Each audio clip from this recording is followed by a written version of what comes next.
जय श्री कृष्ण।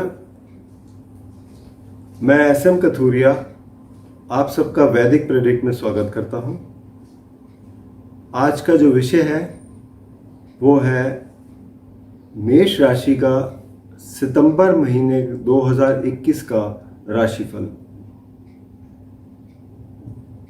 इससे पहले कि मैं शुरू करूं, आपसे विनती है कि आपने अगर चैनल को सब्सक्राइब नहीं किया तो कृपया सब्सक्राइब कर दें और बेल आइकन ज़रूर दबाएं ताकि आपको नोटिफिकेशन मिल जाए अगली वीडियो का।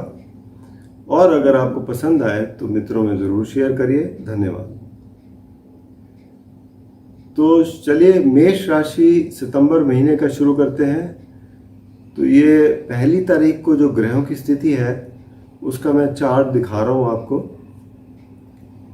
और जैसे जैसे बदलाव आएंगे वैसे वैसे स्थिति बदलती रहेगी। अब मेष राशि का स्वामी मंगल है, जो अभी तक बड़ी अच्छी स्थिति में राजा के घर में था, पंचम भाव में। 6 सितंबर को ये बुध की कन्या राशि में आ जाएगा, लेकिन छठा भाव है। ये याद रहे क्योंकि क्रूर ग्रह हमेशा छठे भाव में अच्छे परिणाम देते हैं। तो इसलिए हालांकि मित्र राशि नहीं है, लेकिन फिर भी ये यहाँ पर आपको छठे घर में बहुत अच्छे परिणाम देंगे। वो चाहे आपके नौकरी से रिलेटेड हो, आपके रोग रिपु या ऋण से रिलेटेड हो, धन का भी आगमन होगा। तो यह स्थिति बहुत अच्छी है। तो आपको इस कोई चिंता करने की ज़रूरत नहीं है। आपके जो भी फैसले होंगे इस महीने 6 तारीख के बाद खासकर वो अच्छे होंगे। उससे पहले भी स्थिति कोई ख़राब नहीं है। पंचम भाव में सूर्य की राशि में है, तो कुल मिलाकर महीने में मंगल का गोचर अच्छा है। धन भाव की बात करें तो यहाँ राहु बैठे हैं धन भाव में, और वृषभ राशि है। अब वृषभ राशि में शुक्र जो है वो नीच के बैठे हैं छठे घर में, लेकिन उनका नीच भंग भी हो रहा है क्योंकि बुध के साथ है। बुध अपनी ऊंच की राशि में है, और ये कुछ ही दिनों में तुला राशि में चले जाएंगे, अपनी स्वयं की राशि में। तो वहाँ इनकी स्थिति और मजबूत होगी। तो कहने का मतलब ये है कि धन की स्थिति आपकी अच्छी रहेगी। राहु भी आपकी इच्छाएं पूरी करते हैं। आपको सिर्फ ये ध्यान रखना है कि आप अपनी बोली पर कंट्रोल करें, क्योंकि राहु अगर दूसरा घर में बैठे हैं तो ये बोली का भी घर है। तो आप अपने घर में जो सबसे नज़दीकी रिश्ते वाले हैं आपके परिवार में, उन सबसे बड़े सहज स्वभाव से बात करेंगे। आपको तो रिश्तों में कोई दिक्कत नहीं आएगी। और वैसे भी अगर आप कोई भी काम किसी से भी करते हैं तो आप कार्य क्षेत्र में भी हो, इस बात का अगर ध्यान रख के चले तो आपके लिए टाइम ठीक निकलेगा। तीसरे घर की बात करें तो यहाँ बुध की राशि है मिथुन, और यहाँ गोचर शुरू हो रहा है चंद्र का। चंद्र का गोचर तो 2.25 दिन के लिए होता है एक राशि में। तीसरे घर में अच्छे परिणाम देते हैं चंद्र, और बुध जो है वो कन्या राशि में बैठे हैं। तो बुध की स्थिति अच्छी होने के कारण आपके जो संचार की स्थिति है, आपके छोटे भाई बहनों से रिश्ते हैं, आपकी छोटी यात्राएं हैं, और आप कोई भी अगर ऐसा काम करते हैं जिससे आपकी क्रिएटिविटी निखर के आती है, आपका टैलेंट निखर के आता है, तो वो इस महीने आपके लिए बड़ा ही अच्छा रहेगा। आप आगे बढ़ के काम करिए, बुद्धिमत्ता से आप काम करेंगे क्योंकि बुध की स्थिति बहुत अच्छी है। अब बात करें चौथे घर की, जो कि कर्क राशि है, और इसके स्वामी अपनी राशि से 12वें घर में गोचर शुरू कर रहे हैं। यहाँ पर देखिए शनि की दृष्टि पड़ रही है, वक्री शनि है, और साथ ही में गुरु भी 13 तारीख को या 14 तारीख को मकर राशि में आएंगे, तो गुरु की भी दृष्टि पड़ेगी चौथे घर में। तो कुल मिलाकर चौथे घर की जो स्थिति है, ये चंद्र का राशि है, तो और दुष्प्रभाव कोई है नहीं, सिर्फ आए शनि के। तो आपका चौथे घर के जो परिणाम हैं वो आपके सामान्य निकलेंगे, चाहे वो प्रॉपर्टी का मामला हो, माँ की सेहत का मामला हो, या फिर वाहन खरीदना या कोई बेचना हो, तो आपको कोई दिक्कत करने की बात नहीं है।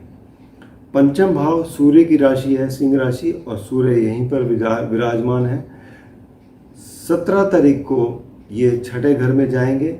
तब तक यहाँ पर थोड़ा सा तनाव पैदा हो सकता है, क्योंकि पंचम भाव जो है हालांकि अपनी राशि है, लेकिन फिर भी क्योंकि पंचम भाव जो है वो शिक्षा से रिलेट करता है, आपकी मानसिक स्थिति से रिलेट करता है, और मंगल और सूर्य दोनों क्रूर ग्रह यहाँ पर जब बैठे हों, तो ज़रूरी बात है कि आपकी थोड़ी मानसिकता तीव्र होगी, आपको कुछ ना कुछ क्रोध सा भी होगा बात करने में। तो इस तरीके की बातें आपके सामने आएंगी, उसमें आपको नियंत्रण करके चलना है। जो लोग स्पोर्ट्स में हैं उनके लिए ये बहुत अच्छा समय है। हालांकि मंगल तो 6 तारीख को ही छठे घर में आ जाएंगे, सूर्य 17 तारीख को आएंगे छठे घर में। तो कुल मिलाकर यहाँ स्थिति मंगल और सूर्य की भी छठे घर में बहुत अच्छी मानी जाती है।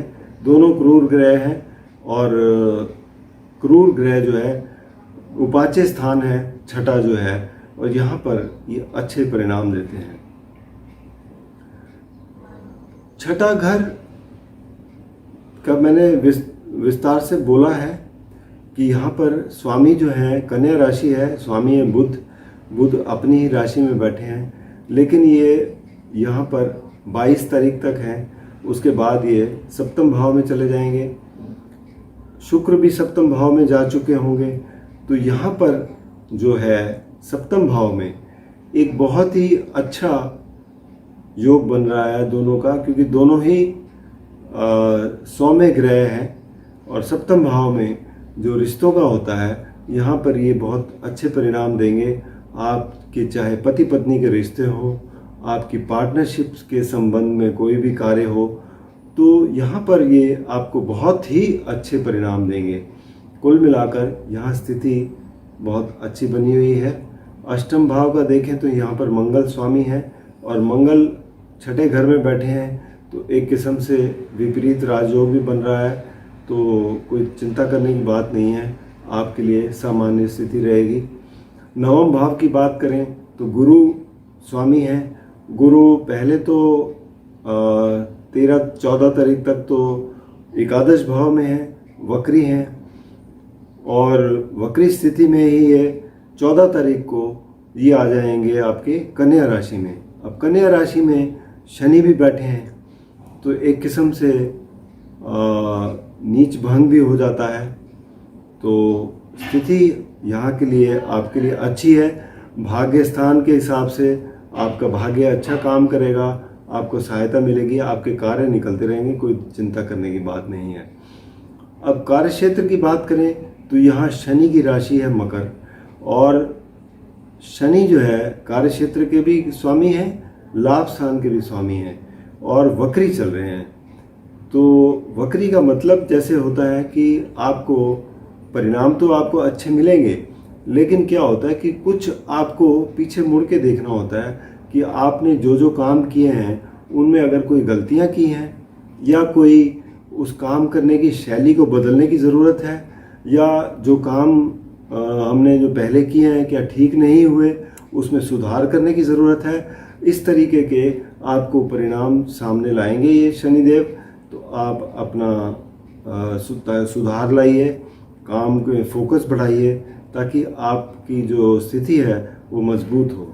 आगे चलकर वैसे भी ये आपको अच्छे परिणाम देंगे, आपको आय में भी वृद्धि करेंगे, काम में भी आपकी प्रशंसा होगी, तो आपको आपको कोई चिंता करने की बात नहीं है। अब बात करें द्वादश भाव की, तो द्वादश भाव के स्वामी भी गुरु हैं, वो बैठे हैं यहाँ पर एकादश भाव में, और 14 तारीख को ये दशम भाव में आ जाएंगे, जहाँ नीच भंग भी हो रहा है। तो बेसिकली कहने की बात ये है कि आपके खर्चे कंट्रोल हो रहे हैं, आप कार्य में रुचि लगा के काम कर रहे हैं, क्योंकि गुरु भी यहाँ पर आपको अच्छे ही परिणाम देंगे। तो कुल मिलाकर मेष राशि वालों के लिए ये महीने की स्थिति बहुत अच्छी है। आप खुलकर अपने काम करिए, आगे बढ़कर काम करिए, जो भी आपने करना है, कोई चिंता की बात नहीं है। व्यक्तिगत रूप में फिर भी कोई समस्या आ रही हो तो आप नीचे दिए गए नंबर पर संपर्क करें या वैदिकप्रलीग.com पर लॉगिन भी कर सकते हैं। उपाय के तौर पर मंगल के लिए, अगर आपके मंगल कहीं कमज़ोर है कुंडली में, या आपको परिणाम पूरे नहीं मिल रहे, अच्छे नहीं मिल रहे, तो आप उपाय करिए।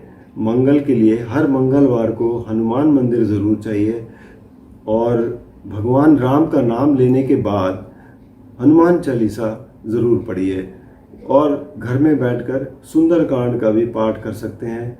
ये सब करने से, और साथ ही में मिठाई वगैरह बांटें मंदिर जाकर मंगलवार को, ये आपके लिए बड़ा ही शुभ रहता है।